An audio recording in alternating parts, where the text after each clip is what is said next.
Now, to trust oneself to be capable of love, to bring up love, in other words, to function in a sociable way and in a creative way, is to take a risk. It's a gamble.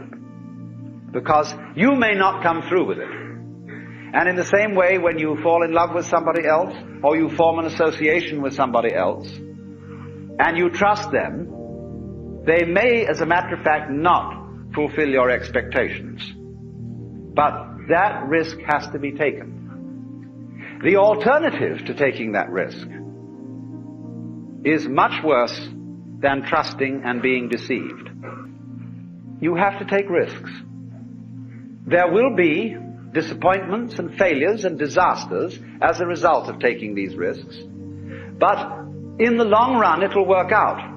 My point is that if you don't take them, the results will be so much worse than any kind of wild anarchy that could be conceived.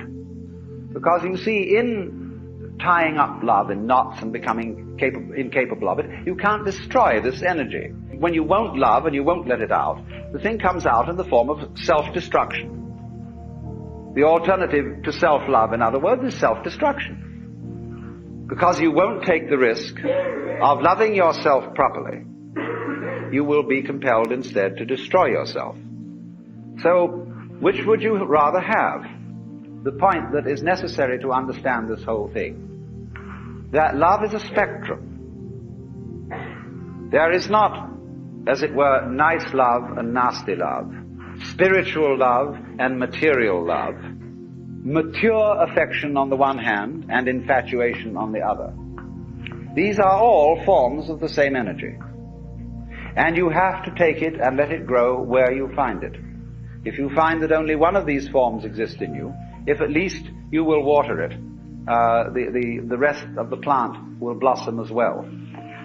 But the essential prerequisite from the beginning is to let it have its way. Well, now really, when we go back then to falling in love and say it's crazy, falling, you see, we don't say rising into love. There is in it the idea of the fall. And it goes back, as a matter of fact, to extremely fundamental things. That there is always a curious tie at some point between the fall and the creation. Taking this ghastly risk is the condition of there being life. You see, for all, the life is an act of faith and an act of gamble. The moment you take a step, you do so on an act of faith because you don't really know that the floor is not going to give under your feet.